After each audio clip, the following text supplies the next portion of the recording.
2008. Raut wajah Pak Budi terlihat murung. Helaan nafasnya terdengar berat. Kita tidak ada pilihan lain selain pulang ke kampung. Di sini, di kota besar ini, kita tidak akan bisa bertahan. Dan lagi, uang tabungan kita sudah mulai menipis karena memaksa bertahan di sini, ujar Pak Budi. Tengah-tengah kali ini hadir dengan membacakan cerita yang ditulis oleh Ensun Burung dengan judul Bule. Jangan lupa untuk di like, subscribe, dan share video ini agar kami bisa berkembang. Selamat mendengarkan.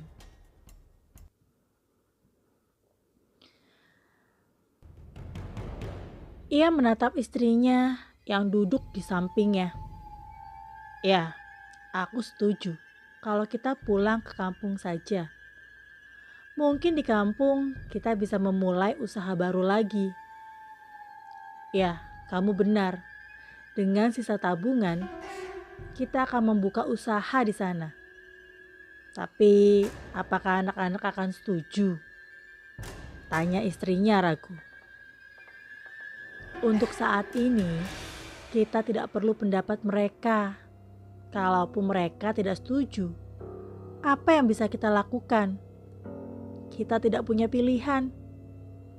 Mau tak mau, setuju tak setuju, kita harus pulang ke kampung, ujar Pak Budi tegas. Kita mau pindah kemana ya? Tanya Neni, anak bungsu Pak Budi yang berusia 7 tahun. Kita pulang ke kampung halaman ibu dan ayah. Di sana indah sekali. Kamu pasti suka, jawab Pak Budi. Apa di sana ada kucing? Tanya Neni polos. Tentu saja ada, dan kamu boleh pelihara 1 ekor. Hore! Papan bertuliskan selamat datang itu tampak sangat usang. Terlebih, di kiri kanan jalan menuju desa itu hanya ada jajaran pohon karet saja. Suasana di sepanjang jalan sepi. Mungkin karena mereka sampai di sana saat menjelang maghrib. Mobil pick-up yang dikemudikan oleh Pak Budi terparkir di depan sebuah rumah berpagar usang.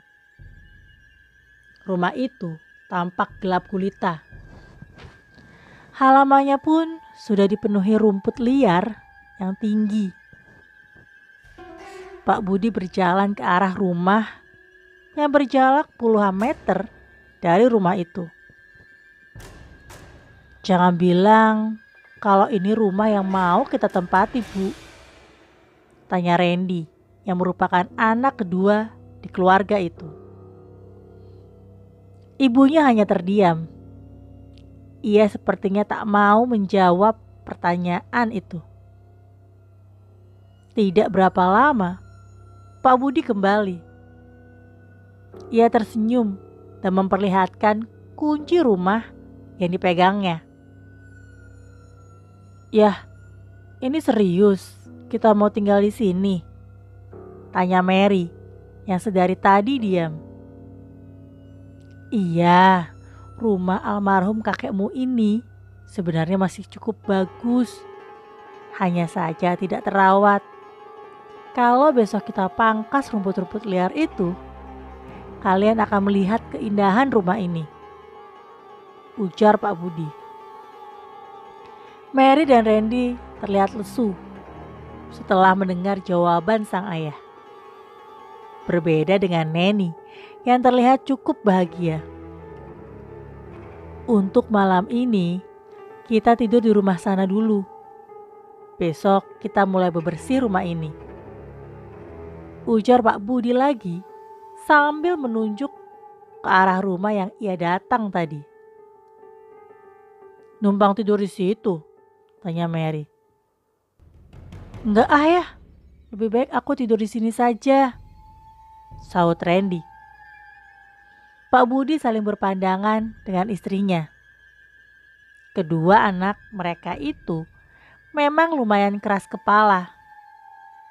Bila itu sudah kemauan mereka, maka akan sulit untuk dipatahkan. Akhirnya, hanya Pak Budi, istrinya, dan Neni yang ikut tidur di rumah kenalan Pak Budi tersebut.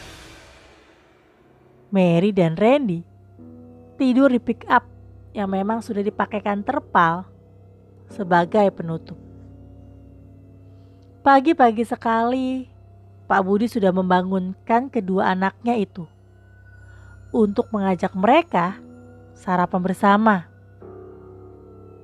"Ayo kita makan dulu, biar semangat kerjasamanya," ujar Pak Budi tersenyum. "Nanti saja ya, kami malu kalau harus ke rumah tetangga sana," ucap Mary. "Ya sudah, ini ambil, kalian makan ya," kata Pak Budi seraya memberikan 2 bungkus nasi kepada kedua anaknya itu. Setelah ayahnya pergi, Randy dan Mary membuka bungkusan nasi yang masih terbuat dari daun pisang tersebut. Aroma wangi nasi kuning dan masak habang menggugah selera mereka. Ya, walaupun mereka tumbuh besar di kota besar, namun mereka sangat menyukai masakan-masakan sederhana seperti itu. Sekitar pukul 8, Pak Budi datang bersama beberapa orang.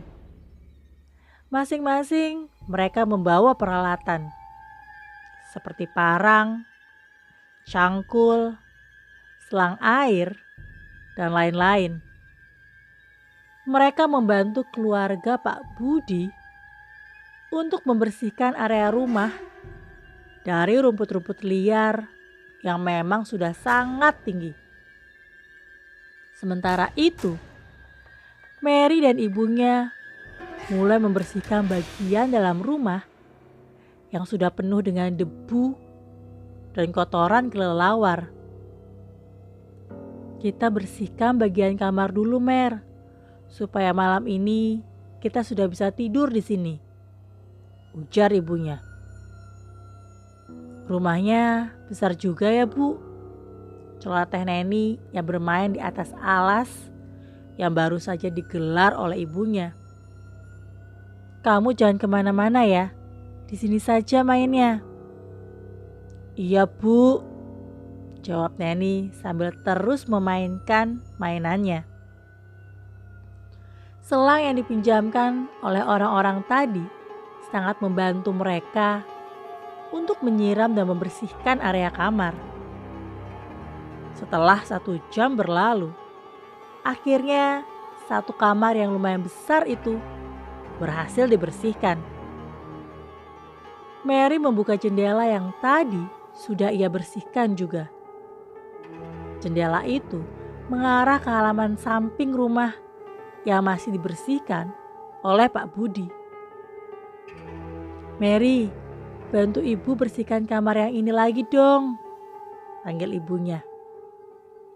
Mary keluar dan melihat ibunya memasuki kamar yang tepat berada di seberang kamar yang baru saja mereka bersihkan tersebut.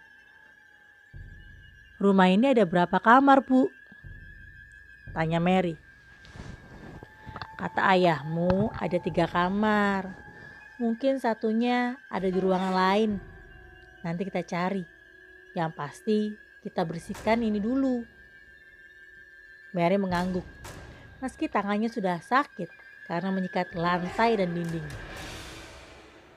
Berbeda dengan kamar sebelumnya, kamar ini terlihat masih ada beberapa barang, seperti lemari pakaian, dan ada beberapa foto yang masih terpajang di dinding.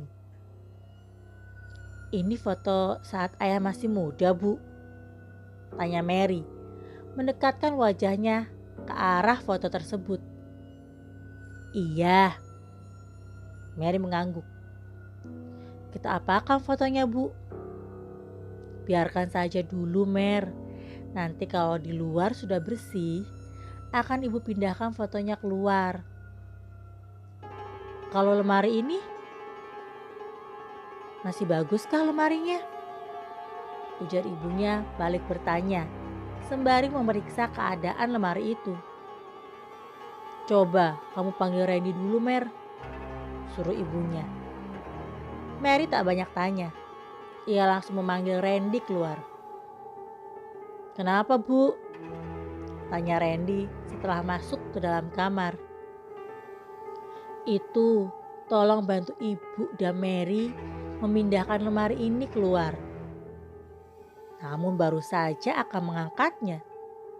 Sebagian pintu lemari itu sudah terlepas karena jabuk. Tawa Randy pecah ketika melihat Mary berlari ketakutan menghindari kecoa yang berterbangan. Sekitar pukul 5 sore, pekerjaan mereka akhirnya selesai juga. Di luar rumah, tampak sudah jauh lebih bersih dan rapi dari sebelumnya. Sementara di dalam rumah hanya bagian 2 kamar dan dapur yang berhasil dibersihkan hari itu. Ya, tanganku rasanya mau copot, menyikat lantai dan dinding. Apa tidak sebaiknya ayah upah orang untuk membantu membersihkan rumah ini? Ujar Mary saat mereka sedang menikmati makan malamnya. Ya nantilah, ayah akan tanya-tanya siapa yang mau bantu-bantu, jawab Pak Budi. Ya, lantai kamarnya masih hitam, padahal sudah kusikat dengan kuat. Nanti aku minta belikan karpet ya. Karpet plastik juga gak apa-apa. Lantai rumah ini dari kayu ulin dan sudah tua sekali. Jadi wajar warnanya hitam. Tapi aku kurang suka ya. Warna hitam menyerap cahaya. Ruangan kamar jadi gelap meski lampunya terang. Iya, besok ayah belikan karpet plastik, ujar Pak Budi mengalah. Karena mereka belum mengurus pemasangan listrik kembali. Jadilah malam itu mereka tidur dengan menggunakan lampu tembok yang dipinjam dari tetangga. Malam itu mereka tidur dengan sangat nyenyak dikarenakan tubuh yang sangat lelah setelah bebersih seharian. Pagi harinya, saat Mary terbangun, jam tangannya menunjukkan pukul 9 pagi. Ia melihat di luar ada Randy dan Neni yang sedang bermain. Sementara ayah dan ibunya tidak terlihat. Ayah dan ibu kemana, Ren? Katanya tadi ke pasar. Oh iya, di dapur ada makanan untukmu. Mary berjalan ke arah dapur setelah memakan makanan yang ditinggalkan untuknya. Mary berjalan-jalan mengelilingi rumah tersebut. Katanya ada 3 kamar. Lalu kamar ketiganya ada di mana? Ujar Mary bertanya-tanya. Rumah itu cukup luas dan memiliki beberapa ruangan. Wah, luas sekali. Dan masih banyak ruangan yang belum dibersihkan. Semoga saja ayah menuruti permintaanku semalam, gumam Mary sembari menatap ke setiap sudut ruangan. Tiba-tiba matanya terpaku pada sebuah pintu dari kayu ulin. Pintu itu digembok. Kemungkinan ada barang berharga di dalamnya, pikir Mary. ia mencoba membuka gembok di pintu itu dengan penuh semangat, berharap akan menemukan sesuatu yang berharga. Namun setelah beberapa kali mencoba, akhirnya Mary menyerah dan memilih untuk meminta bantuan pada Randy. Pintu yang ini digembok, Ren. Barangkali saja ada emas atau uang yang tersimpan di sini, ujar Mary. Ah, mana mungkin. Masa ada orang ninggalin emas dan uang di rumah kosong? Makanya kita cek dulu. Kalau ada kan hasilnya bisa kita bagi dua. Meski meragukan pemikiran kakaknya itu, tapi Randy tetap menurut saja dan membantu Mary membuka gembok di pintu tersebut. Setelah berhasil, Mary masuk lebih dulu dengan penuh semangat. Ruangan itu gelap dan banyak lemari di sana. Bau apek bercampur aroma tidak sedap lainnya sangat mengganggu Mary. Mary membuka beberapa jendela di kamar tersebut. Dan setelah bau tak sedap sedikit berkurang, Mary mulai mencari-cari benda berharga yang ia yakini berada di kamar itu. Ini bekas kamar siapa ya? Tanya Randy, melihat keseluruhan ruangan. Di sana ada ranjang yang atasnya masih ada kasur dan kelambu tirai. Di samping tempat tidur itu juga ada meja kecil dan gelas air yang sudah kosong tentunya. Di dalam lemari yang Mary buka pun masih banyak baju-baju yang tertata rapi. Sepertinya barang-barang di kamar itu memang sengaja tidak dibuang. Entah tujuannya untuk apa. Keluar yuk, bau banget di sini. Ren, kamar ini di ujung sekali ya. Pas jendela dibuka, juga pemandangannya ada kuburan dan pohon-pohon pisang. Aku sih nggak mau tidur di sini. Sama, aku juga nggak mau tidur di situ. Kenapa? Takut? Kamu kan laki-laki. Siapa yang takut? Kamar bau begitu, siapa yang mau? Kan nanti dibersihkan. Ya udah, kamu aja tidur di situ. Enak aja. Saat Pak Budi dan Bu Warni pulang, Mary langsung membantu kedua orang tuanya untuk mengangkat barang-barang. Sebentar lagi, orang-orang yang mau bantu-bantu kita bersih-bersih datang. Ujar Pak Budi tersenyum, menatap anak gadisnya itu. Yah, tadi kami nemu kamar, paling ujung, kamarnya digembok, tapi berhasil yang dibuka. Terus di kamar itu, isinya ada kasur, kelambu, dan lemari berisi baju-baju. Itu bekas kamar siapa ya? Tanya Mary. Oh itu dulunya kamar almarhum adik ayah. Dia meninggal saat berusia 16 tahun. Tercebur di sumur saat akan menimba air. Dan penyakit epilepsinya kambuh. Barang di kamarnya memang sengaja tidak dibuang atau dikasihkan ke orang. Sebab nenekmu melarang. Sumur yang kita gunakan itu ya? Tanya Mary merinding. Bukan, tapi sumur yang dulu. Sumur itu sudah lama ditutup, ditimbun dengan tanah dan batu. Di mana lokasi sumurnya ya? Ayah lupa. Coba Pak Budi tersenyum. Mary membawa masuk satu persatu gulungan karpet plastik yang dibeli ayahnya.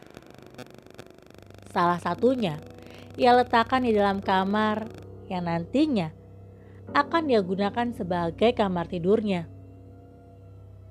Setelah memasang karpet di lantai kamarnya, Mary berdiri menatap kamar tersebut. Ia cukup puas dengan hasilnya. Tidak berapa lama, terdengar beberapa orang yang masuk ke dalam rumah. Mereka ada 3 orang. Salah satunya seorang gadis sepantaran Mary. Gadis itu tampak tersenyum melihat Mary. "Mau aku bantu?" tanya gadis itu pada Mary. "Boleh, tolong bantu aku menyusun barang-barangku ya," jawab Mary sambil tersenyum. "Namamu siapa?" tanya Mary. "Midah. Kalau kamu?" "Mary." "Oh iya Midah, kamu tahu cerita tentang orang yang tercebur ke dalam sumur di rumah ini?" Midah mengangguk. "Aku pernah dengar ceritanya. Katanya dulu pemuda yang meninggal itu disukai makhluk halus. Bahkan beberapa kali sempat menghilang selama 2 atau 3 hari. Tapi entahlah Mer, aku gak tahu pasti ceritanya benar atau tidak." "Pintu kamarnya ditutup dulu ya Mer, nanti cipratan airnya masuk ke dalam," ujar ibunya memotong obrolan kedua gadis itu. Setelah seharian membersihkan rumah tersebut dengan dibantu beberapa orang, akhirnya rumah itu pun bersih dan siap huni. Beberapa perabotan seperti meja dan kursi yang terbuat dari kayu ulin sengaja tak mereka buang karena memang masih layak dan kokoh untuk digunakan. "Yah, kamar yang di ujung itu sudah dibersihkan juga kah?" "Biarkan saja Mer, lagi pula ayah rasa kalian tak ada yang mau tidur di kamar itu kan?" Mary mengangguk. "Tapi tetap saja ya, kalau dibiarkan seperti itu kan jadi seram. Dan coba ayah bayangkan, kalau di kamar itu banyak kecoa dan tikus. Terus mereka kelayapan kesana kemari. Hi." Setelah selesai makan malam bersama, Mary masuk kamar lebih dulu.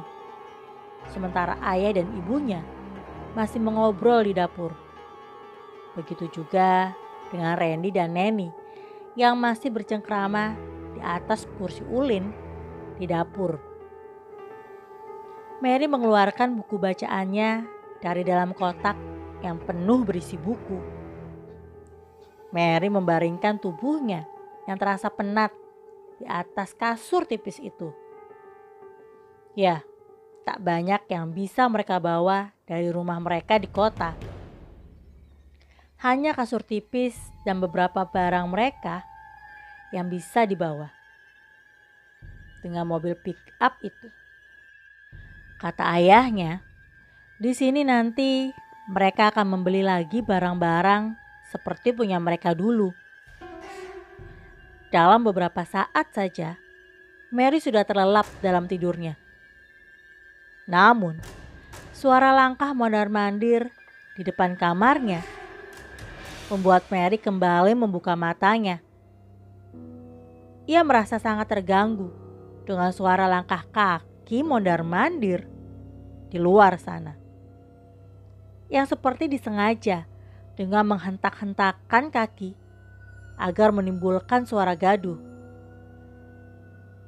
"Randy, jangan bikin aku marah," tegur Mary yang yakin jika itu adalah ulah adiknya. Suara langkah itu berhenti seketika. Mary menghela nafas panjang. Kemudian kembali memejamkan matanya. Namun, baru saja ia memejamkan mata, suara langkah kaki itu kembali terdengar. Bahkan hentakannya lebih kuat dari sebelumnya. Akhirnya, Mary yang kesal dengan suara-suara pengganggu itu pun beranjak dari kasur dan langsung membuka pintu tanpa aba-aba. bersiap memarahi siapapun yang telah menciptakan suara itu. Akan tetapi, ketika pintu dibuka, suasana di depan kamar tersebut sepi dan tak ada orang.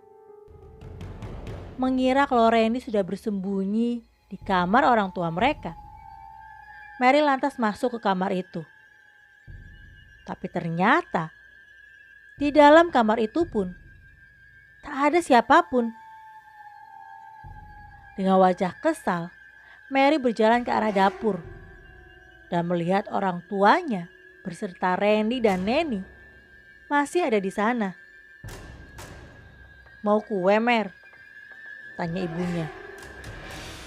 "Ren, kamu mau apa sih? Hah?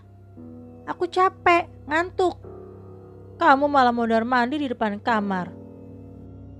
Kalau mau bercanda, lihat situasi dong," bentak Mary pada Randy yang pada saat itu sedang makan kue.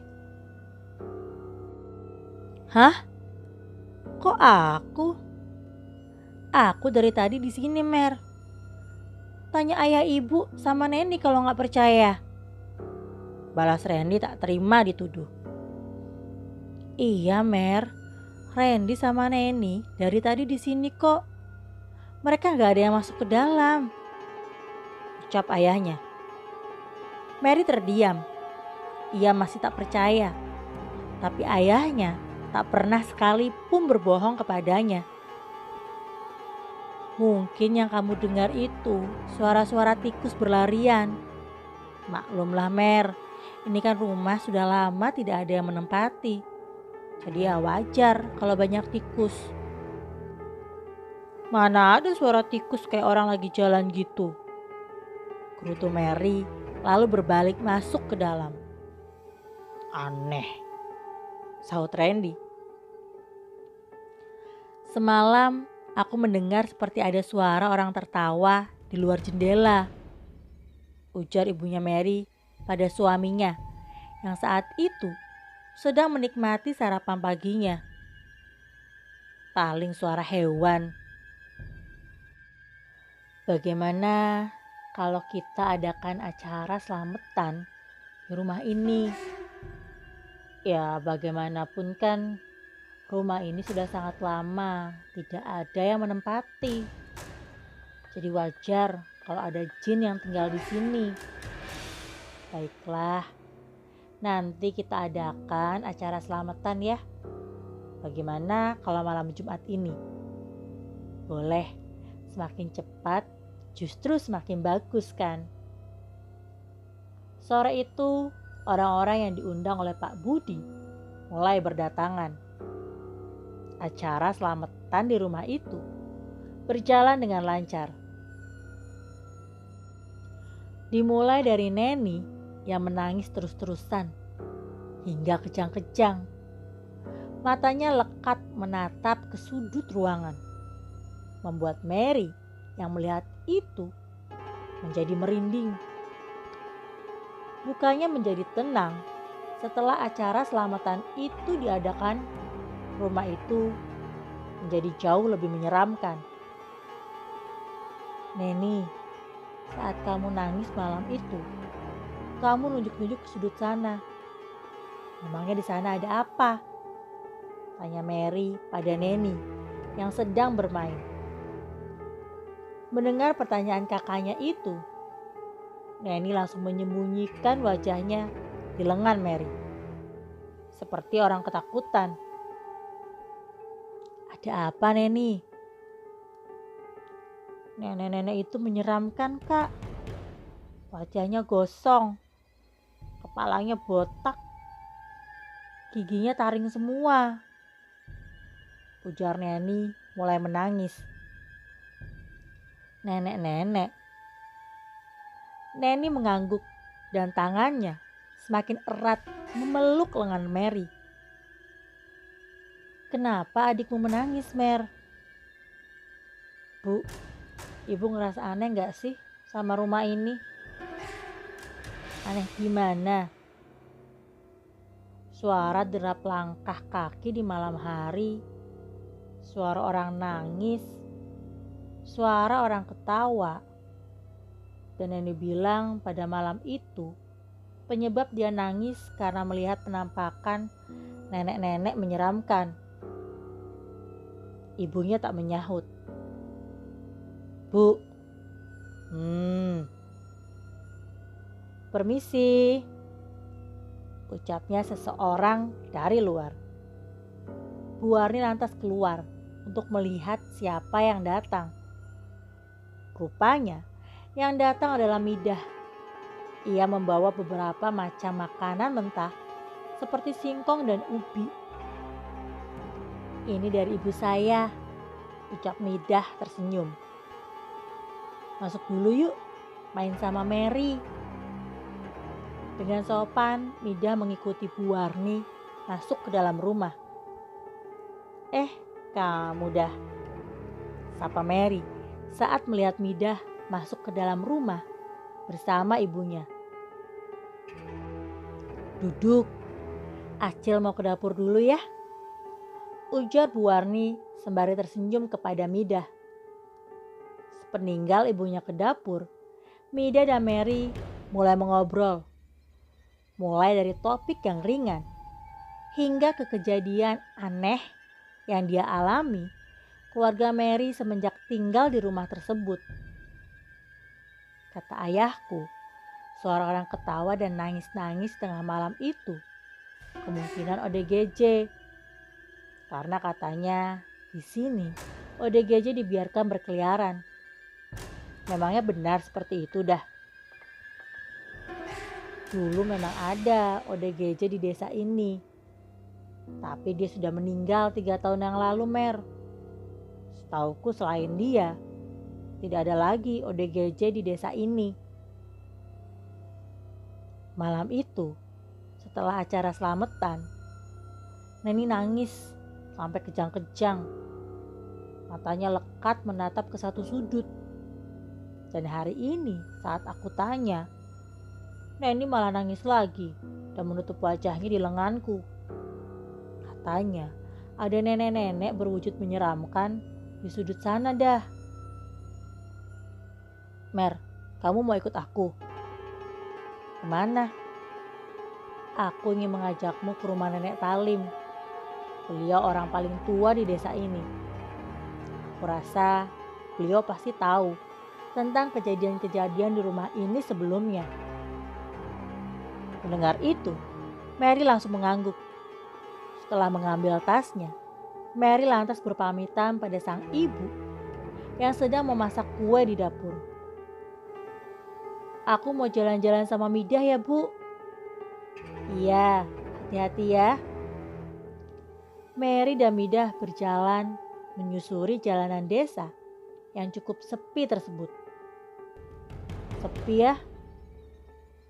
Iya, kalau jam segini orang-orang ke Padang, Mer. Atau ke ladang ya. Mary mengangguk.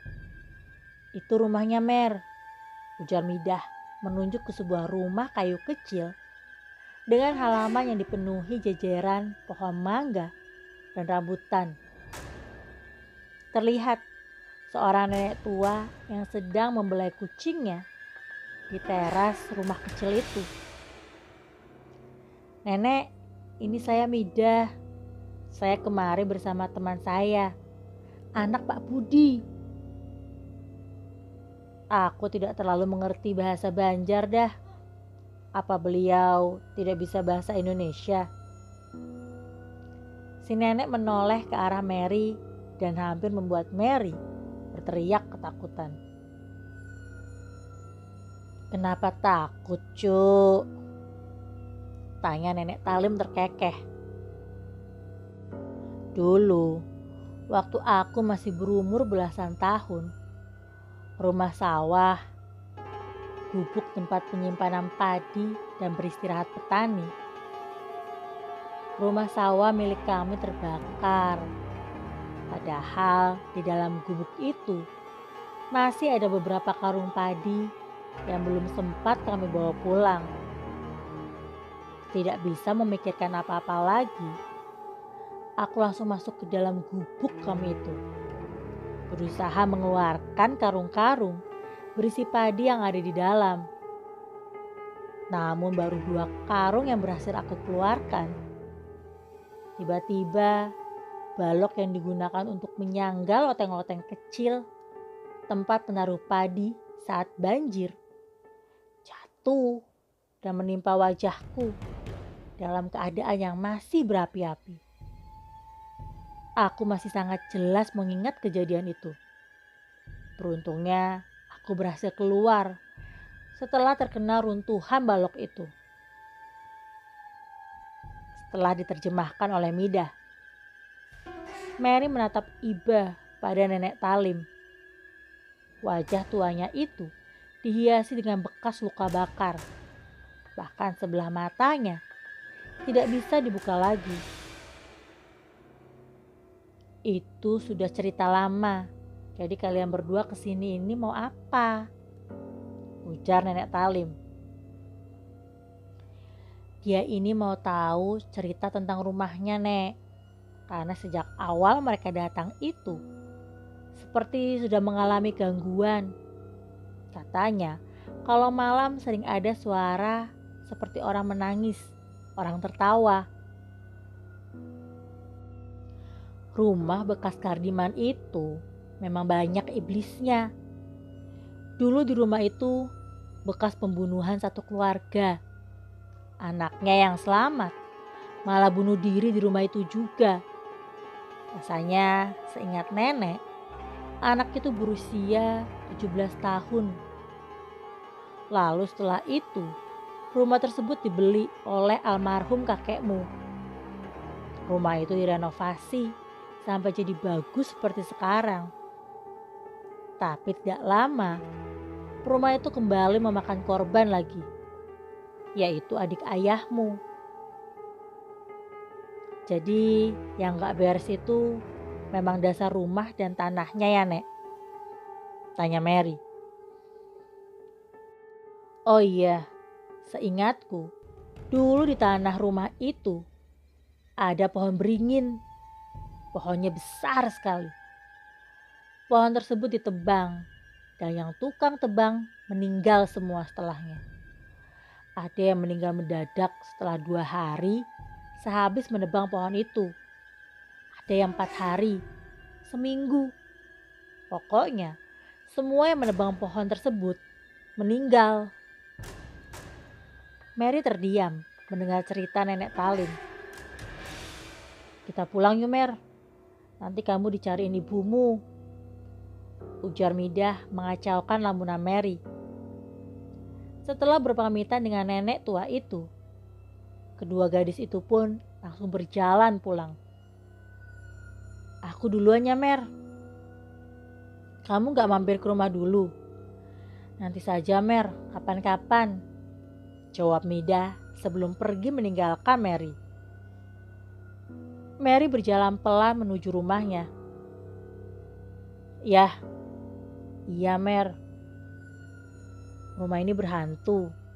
Katanya di rumah ini pernah ada pembunuhan satu keluarga. Dan anak yang selamat dari pembunuhan itu mati bunuh diri. Ayah tak pernah dengar cerita seperti itu, Mer. Kamu dengar cerita dari mana memangnya? Ujar ayahnya yang masih asik menyantap makan malam mereka saat itu. Dari nenek Talim.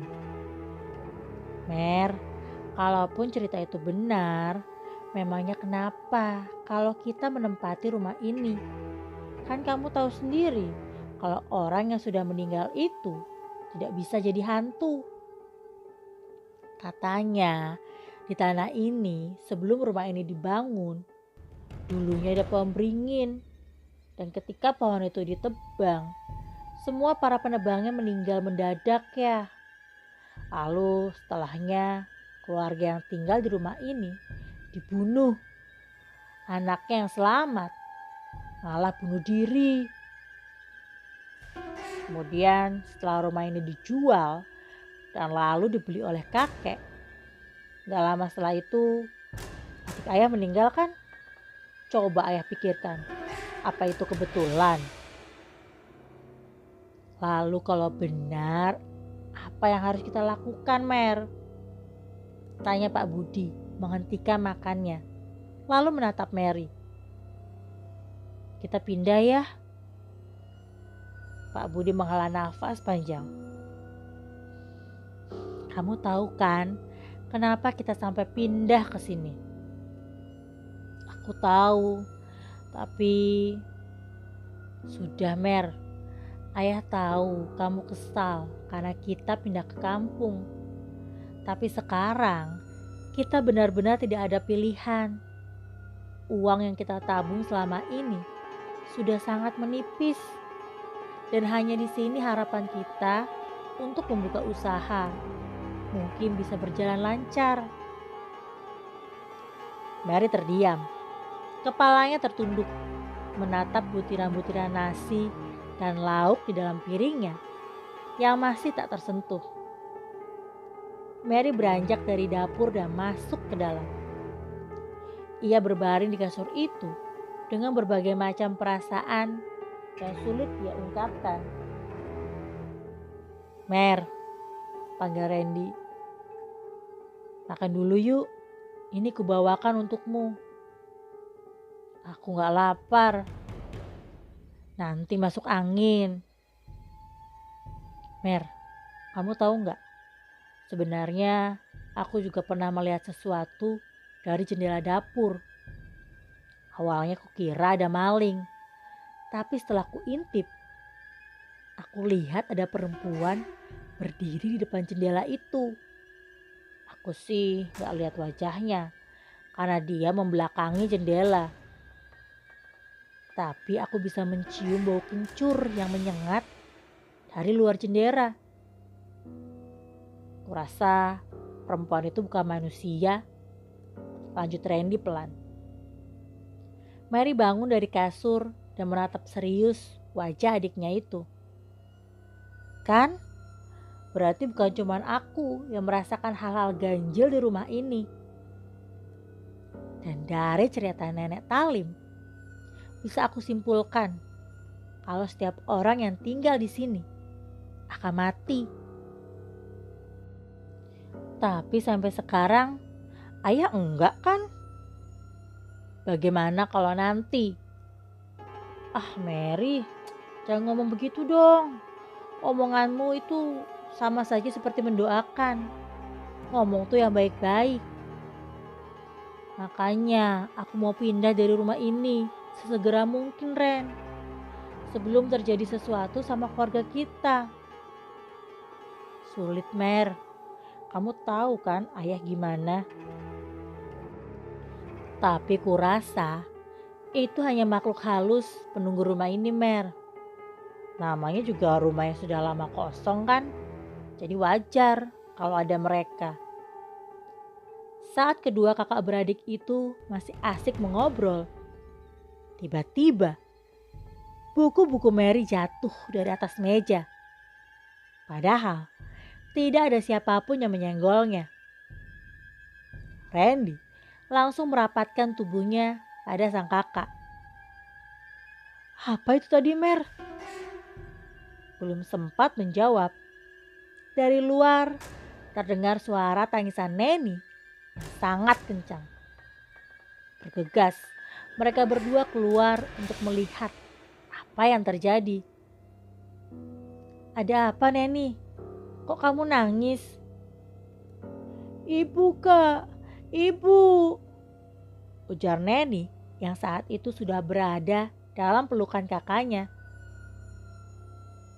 Randy, panggil Pak Budi dengan nada suara seperti sedang menahan sesuatu. Mendengar panggilan sang ayah, Randy bergegas ke dapur. Rupanya di sana ibunya sedang dipegangi oleh ayahnya.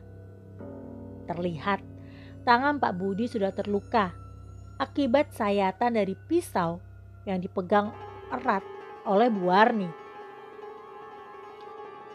Saat Randy menyentuh tubuh ibunya, bermaksud untuk mengambil pisau yang dipegangnya, mendadak tubuh Bu Warni lemas. Bu Warni jatuh pingsan. Mary yang melihat kejadian itu tampak sangat khawatir dengan ibunya. "Bu," panggil Randy. "Ayo, angkat ke kamar," ujar Pak Budi. Setelah Bu Warni dibaringkan di atas kasur dan keadaan saat itu sudah sedikit lebih tenang, Mary langsung menghujani ayahnya dengan berbagai macam pertanyaan. "Ayah tidak tahu, Mer. Saat mencuci piring, ibumu tiba-tiba berbicara sendiri.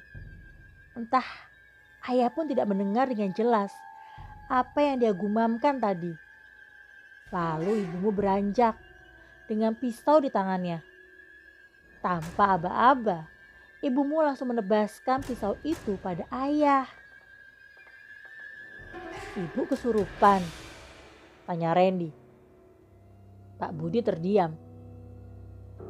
"Sudah kubilang kan ya, kalau rumah ini berhantu, sebaiknya kita pindah saja dari rumah ini sebelum sesuatu yang jauh membahayakan terjadi." "Mer, ini tidak ada hubungannya dengan rumah. Apa yang terjadi pada ibumu tadi bukan berarti dia kesurupan atau apalah itu. Ayah rasa ibumu terlalu stres memikirkan keadaan keuangan kita saat ini." Mary terdiam. Ia tak ingin berbicara apa-apa lagi. Meyakinkan ayahnya terlalu sulit untuk dilakukan. Mungkin itulah sebabnya kenapa Mary dan Randy lumayan keras kepala. Sebab sifat keras kepala itu sendiri diturunkan langsung oleh sang ayah. "Bu, kenapa Mer?" tanya ibunya yang hari itu sedang memasak di dapur. "Boleh Mary bertanya?" "Tidak biasanya. Kalau kamu mau nanya sesuatu izin dulu," ujar ibunya tersenyum. "Ah, itu sebenarnya begini Bu. Ibu ingat kejadian malam di saat tangan ayah terluka?" Ibunya mengerutkan alis.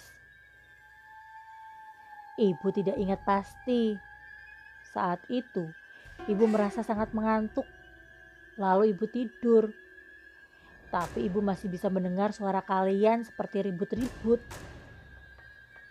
Mary terdiam. Jelas, apa yang dikatakan ibunya saat itu berbanding sangat jauh dengan kejadian beberapa waktu lalu. "Memangnya kenapa, Mer?" "Enggak, Bu. Bukan apa-apa." "Oh iya, Bu. Ayah kemana?" "Loh, kan kamu sudah tahu kalau ayahmu dan adikmu pergi ke kota untuk membeli barang-barang jualan." Mary tertawa. "Oh iya ya, Mary lupa, Bu." "Kak Mary, tolong buatkan kapal dong," ujar Neni seraya memberikan selembar kertas pada Mary. "Acil," panggil seseorang dari luar. "Nah, itu ada yang mau beli, Mer," ujar ibunya. Mary beranjak dan menggantikan ibunya untuk memasukkan ikan ke dalam wajan berisi minyak panas. Ya, mereka sudah mulai berjualan sembako. Walaupun barang-barang jualan itu masih harus dimasukkan dan dikeluarkan pada saat buka dan tutup, karena mereka belum membuat toko permanen di halaman. Belum ada dana, kata ayahnya. Mary sendiri sangat jarang melayani para pembeli, dikarenakan ia tidak terlalu pandai berbahasa Banjar. "Mary, bangun Mer," panggil Randy pada sang kakak yang sudah terlelap tidur. "Kenapa sih? Kamu dengar suara itu gak sih? Aku gak bisa tidur gara-gara suara itu." Mary menyipitkan matanya yang masih terasa kelap. Dia mencoba mendengarkan suara apa yang dimaksud oleh Randy. Namun, Rupanya Mary tidak bisa mendengar suara apapun selain suara nafas mereka berdua. Nggak ada tuh. Ada, Mer. Coba dengerin lagi. Nggak ada, Randy. Ada tuh. Kayak orang lagi mandi. Astaga, sana-sana. Aku mau tidur. Usir Mary pada adiknya yang ia anggap hanya bercanda. Serius, beneran Mer. Aku gak bohong. Mary tak menyahut. Ia menarik selimutnya hingga menutupi wajahnya. Sementara Randy kembali ke kasur miliknya yang juga ada di kamar itu, tapi terpisah oleh tirai. Tirainya tutup, Ren, ujar Mary dari dalam selimut. Suasana hening malam itu benar-benar terasa mencekam. Randy mencoba untuk tidur, namun suara-suara itu masih terus menghantuinya. Keesokan paginya, setelah bangun dari tidurnya yang sangat nyenyak, Mary berjalan ke arah dapur untuk segera mandi. Sementara ibunya tengah membuat sarapan untuk mereka. Panggil Randy ya, Mer, ujar ibunya saat Mary baru saja duduk di depan piring yang sudah tersusun rapi. Mary beranjak dan kembali masuk ke dalam untuk memanggil Randy yang sepertinya masih tertidur. Namun, ketika tirai yang memisah ruangan mereka dibuka, Mary tak melihat keberadaan Randy di sana. Randy gak ada, Bu. Loh, kemana dia? Mary mengangkat bahunya sebagai tanda bahwa ia juga tak mengetahui kemana Randy pergi. Randy ada di luar, tanya Bu Warni pada Pak Budi yang baru saja masuk. Tidak ada, bukannya katamu tadi dia belum bangun. Iya, tapi kata Mary, Randy tidak ada di kamarnya. Pak Budi mengerutkan alisnya. Kemana dia? Assalamualaikum warahmatullahi wabarakatuh. Innalillahi wa inna ilaihi roji'un. Telah berpulang ke rahmatullah Rismayanti binti Kasim pada pukul 12 malam tadi, dan insya Allah akan dimakamkan pada pukul 10 hari ini. Sekali lagi, innalillahi. Pengumuman yang dia siarkan dari masjid di desa itu membuat keluarga Pak Budi sedikit terkejut. Ada yang meninggal ya? Tanya Mary.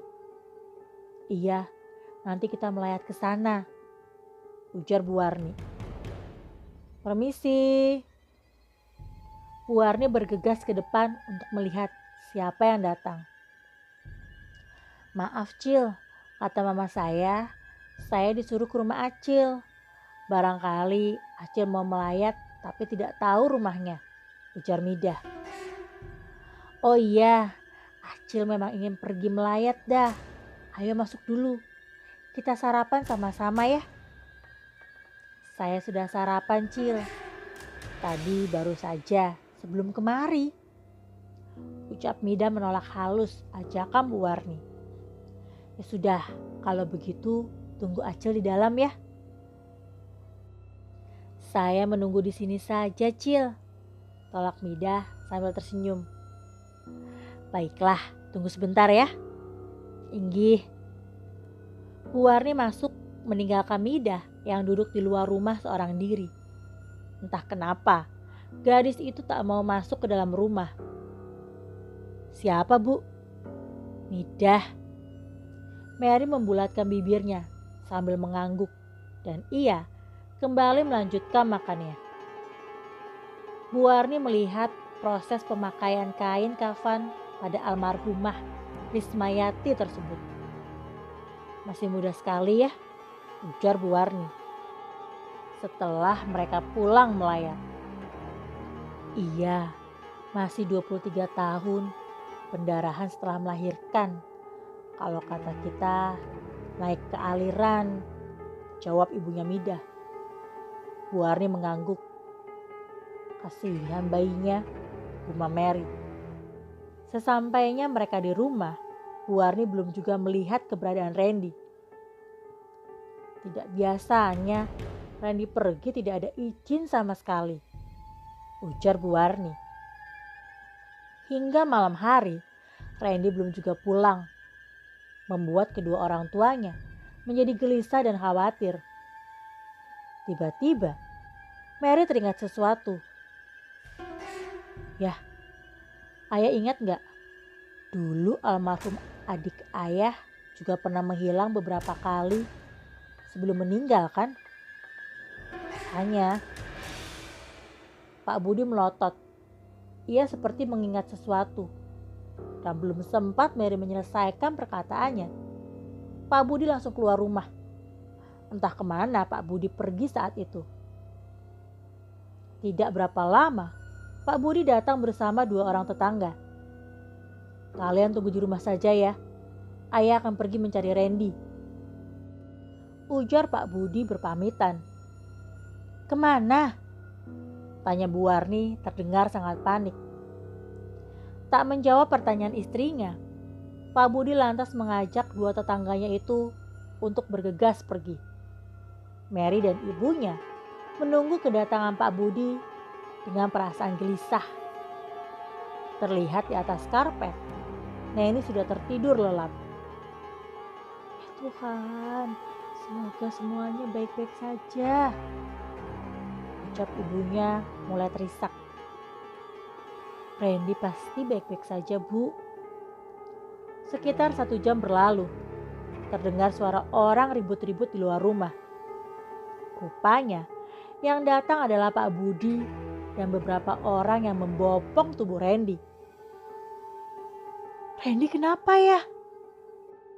Ketemu di mana? Tanya Mary bertubi-tubi. Letakkan saja dulu di situ, ujar Pak Budi menunjuk ke arah karpet yang memang digelar untuk menutupi lantai ruangan tersebut. Ambil bantal, Mer. Ada apa ini sebenarnya? Kamu ketemu Randy di mana?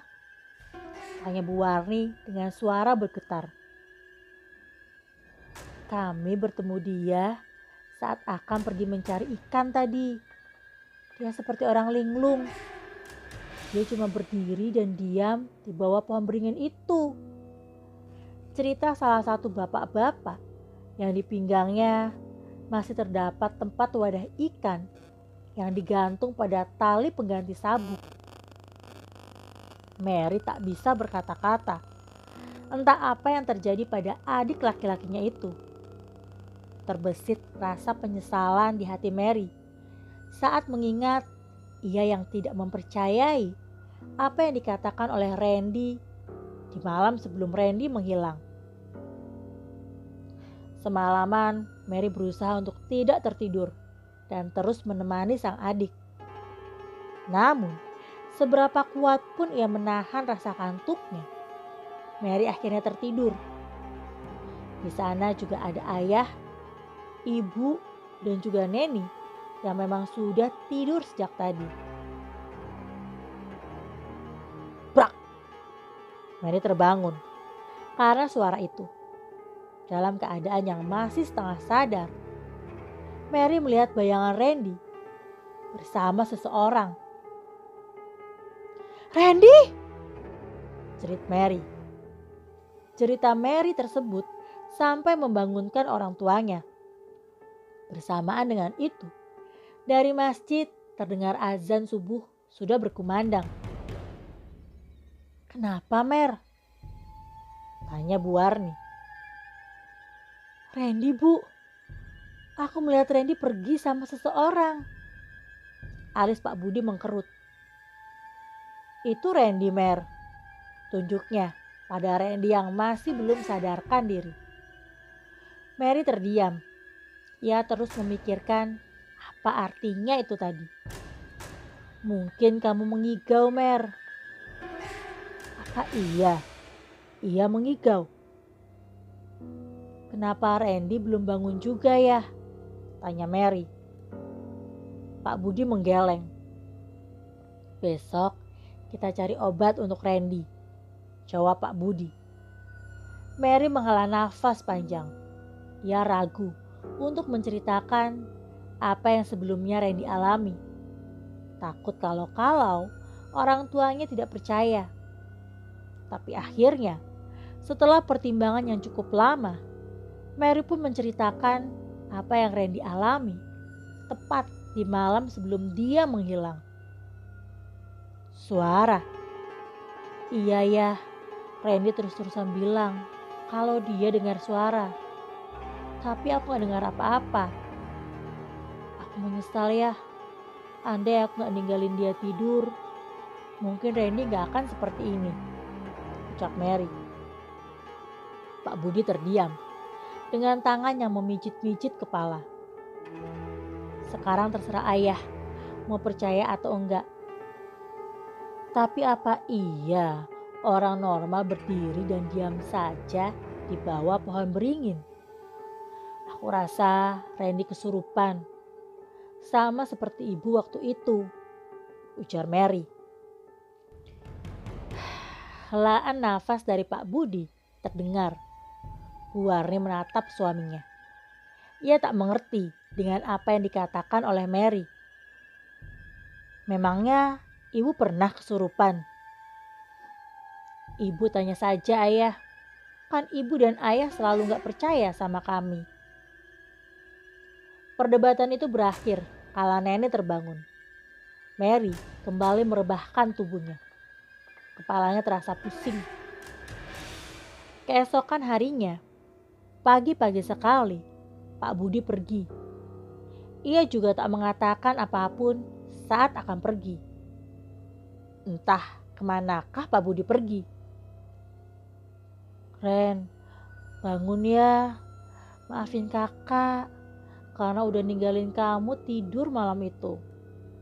Gumam Mary menatap wajah Randy yang mulai memucat. Sekitar pukul 8 pagi, Pak Budi pulang ke rumah bersama seseorang yang berpenampilan seperti ustadz. Melihat ada yang datang, Mary bergegas bangun. Perkenalkan Bu, Mer, ini Pak Yanor, guru mengaji di desa ini, ujar Pak Budi, memperkenalkan orang yang ia bawa pada anak dan istrinya. Mary mengangguk, begitu pula dengan Bu Warni. Ini anaknya yang tadi saya ceritakan. Kira-kira bisakah Pak Yanor melihat-lihat kan? Kenapa dia ini belum sadar-sadar juga? Insya Allah. Pak Yanor duduk di dekat Randy. Ia juga menempelkan tangan kanannya di atas kepala Randy. Mulutnya membaca doa-doa. Astagfirullahalazim. La ilaha illallahul hayyul qayyum wa atubu ilaih. Ucap Pak Yanor seraya mengusap wajahnya dengan tangan. Ada apa Pak? Tanya Mary. Mohon maaf sekali Pak. Saya sepertinya tidak bisa mengobati anak Bapak ini. Karena dia ini bukan sakit biasa. Ujar Pak Yanor membuat Pak Budi dan Bu Warni terkejut. Melihat raut wajah kedua orang tuanya, Mary dapat menyimpulkan arti dari ucapan Pak Yanor yang sepertinya ada sesuatu yang tidak baik terjadi pada Randy. Bu Warni terduduk lemas, tangannya menutup mulut. Bu Warni mulai terisak. Tapi saya bisa mencarikan orang yang bisa menyembuhkan anak Bapak, ujar Pak Yanor lagi. Tolong sekali Pak, saya minta tolong sekali pada Bapak, ucap Pak Budi. Belum pernah Mary melihat raut wajah ayahnya sepanik itu sebelumnya. Iya, nanti saya bawa orangnya ke sini, ujar Pak Yanor. Pak Budi mengangguk. Wajahnya tampak kusut. Kalau begitu, saya pulang dulu ya. Mau mendatangi orangnya. Terima kasih banyak ya, ucap Pak Budi sembari menyelipkan sesuatu ke tangan Pak Yanor. Tidak usah, Pak. Ambil saja untuk Pak Yanor pergi ke rumah orang yang Pak Yanor sebutkan tadi. Setelah Pak Yanor pergi, Mary langsung menyerang ayahnya dengan berbagai macam pertanyaan. Akhirnya, mau tak mau, Pak Budi pun menceritakan yang dikatakan Pak Yanor tadi pada anak gadisnya itu. Mary tertunduk mendengar cerita ayahnya. Berarti sekarang ayah percaya kan kalau rumah ini berhantu? Pak Budi menghela nafas panjang. Dulu, waktu awal-awal kami menempati rumah ini, semuanya baik-baik saja. Ayah ingat betul itu. Dulu ayah sudah bekerja di kota dan hanya pulang seminggu sekali ke rumah ini. Suatu hari, saat ayah pulang ke rumah ini, almarhum adik ayah pernah cerita kalau dia punya teman perempuan. Ayah kira gadis di desa sini dan sangat mendukungnya. Mengingat adik ayah itu tipe orang yang pemalu dan jarang bergaul. Dan saat dia mengaku punya teman, tentu saja ayah sangat senang. Tapi setelah dia bercerita tentang temannya, ayah mulai melihat perubahan sifat padanya. Dan waktu itu, saat ayah pulang ke rumah lagi, ayah bahkan tak bertegur sapa padanya. Dia seperti menghindar dari ayah. Ayah kira dia hanya sedang tidak mau diganggu. Mungkin masalah percintaan. Dan rasanya, waktu itu sehabis Isya, ayah mendengar kakek dan nenekmu ribut-ribut di luar. Saat ayah keluar, ternyata adik ayah menghilang. Waktu itu hampir sampai satu kampung ikut mencarinya. Dia menghilang selama 2 hari. Dan akhirnya ditemukan di bawah pohon beringin. Tempat di mana kami menemukan Randy. Cerita ayahnya. Setelah ia ditemukan, ia terlihat lebih sering melamun. Dan saat ia menatap ayah rasa seperti ada sesuatu yang ingin dia sampaikan. Tapi ketika ditanya, dia hanya menggeleng. Dia menghilang beberapa kali. Dan terakhir, kami juga mengira dia hilang. Tapi rupanya, dia ada di dalam sumur, dalam keadaan yang sudah tidak bernyawa. Kami menemukannya saat kami akan mengambil air dan melihat ember penimba itu tidak ada di dekat sumur. Dan pada saat kami melihat ke dalam, kami menemukannya. Ayah bilang almarhum adik ayah punya penyakit epilepsi. Pak Budi menggeleng dan ia mulai menangis hingga bahunya berguncang. Jadi sebenarnya adik ayah itu tidak punya penyakit epilepsi. Entahlah, orang-orang bilang begitu. Penderita penyakit epilepsi akan berakhir di air, kata mereka. Mary terlihat bingung dengan jawaban ayahnya. Saat akan bertanya lagi, tiba-tiba dari luar terdengar ada yang datang. Rupanya Midah datang bersama ibu dan beberapa orang lainnya. Permisi, masuk saja. Masih belum bangun? Tanya ibunya Midah yang baru saja duduk. Bu Warni mengangguk. Mereka mengobrol, sementara Mary mengajak Midah untuk ke kamarnya. Mary menceritakan apa yang baru saja ayahnya ceritakan. Midah mendengarkan dengan seksama. Mer, jujur ya, Setelah aku datang ke rumahmu hari itu, aku kan sempat ngobrol sama Randy. Nah malamnya, aku mimpi aneh. Ada perempuan natap aku, kayak marah banget gitu. Dia berusaha mencekik aku, Mer. Nah setelah bangun, aku ngerasa leherku sakit, badanku panas, dan kepalaku pusing, Mer. Cerita Midah. Makanya saat jemput kalian untuk ngelayat kemarin, aku gak berani masuk ke dalam. Ini juga aku paksain, Mer. Mary menatap Midah. Sepertinya Midah tidak mengada-ngada. Dan setelah mendengar cerita kamu tadi, aku jadi mikir, apa jangan-jangan perempuan di mimpiku itu naksir sama Randy ya? Dan mungkin saja perempuan itu adalah perempuan yang sama dengan yang dulu pamanmu ceritakan ke ayahmu.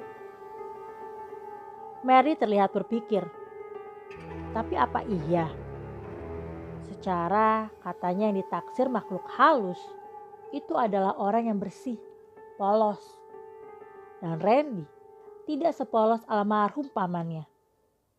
Randy malah orangnya suka gonta-ganti pacar. Apa iya ada jin yang menyukai laki-laki seperti Randy? Entahlah dah, aku juga bingung. Sabar ya Mer, semoga Randy baik-baik saja. Assalamualaikum, ujar seseorang mengucap salam dari luar. Mary dan Midah keluar. Mereka mendapati Pak Yanor datang bersama seseorang. Bapak-bapak yang datang bersama Pak Yanor terlihat sangat berbeda dari orang-orang biasa. Mereka melihat bapak-bapak itu mendoakan air yang ada di dalam gelas, lalu mengusapkannya pada kepala dan sekujur tubuh Randy. Selang beberapa menit, yang awalnya wajah Randy sangat pucat, kini berangsur-angsur mulai kembali memerah. Pak Mahdi, sebut saja begitu. Beliau beranjak dan mulai berkeliling di dalam rumah. Setiap ruangan yang ada, beliau masuki. Hingga tibalah beliau di kamar ujung, yang merupakan kamar milik almarhum pamannya Mary. Kalau bisa, kamar ini dibersihkan. Di sini kotor sekali, banyak yang tinggal di situ, ujar Pak Mahdi. Baiklah, hari ini juga akan saya bersihkan. Anakmu ini sudah pernah dibawa orang ke sebelah. Jadi kalau bisa, jangan dibiarkan dia melamun sendirian. Sementara rumah ini, penunggunya tidak bisa diusir, karena mereka sudah menyatu dengan tanah ini. Jadi setiap malam Jumat, buatlah kopi pahit dan kopi manis. Letakkan juga panginangan berupa sirih kapur, gambir, dan pinang di tengah rumah untuk mereka, agar mereka tidak mengganggu kalian lagi. Jadi kalian bisa hidup berdampingan tanpa saling mengganggu. Pak Budi mengangguk, pertanda ia sudah paham dengan apa yang dikatakan oleh Pak Mahdi. Tapi anak saya itu tidak apa-apa kan? Tanya Pak Budi. Belum sempat menjawab, Mary memanggil ayahnya untuk memberitahukan bahwa Randy sudah bangun. Mereka berkumpul memandangi Randy yang tampak kebingungan. Bagaimana rasanya badanmu? Sudah enakan? Tanya Pak Mahdi. Maaf Pak, saya kurang begitu mengerti bahasa Banjar. Oh, begitukah? Maksudku, gimana badanmu? Sudah enakan kah? Kaki, pinggang dan seluruh badan rasanya pegal-pegal Pak.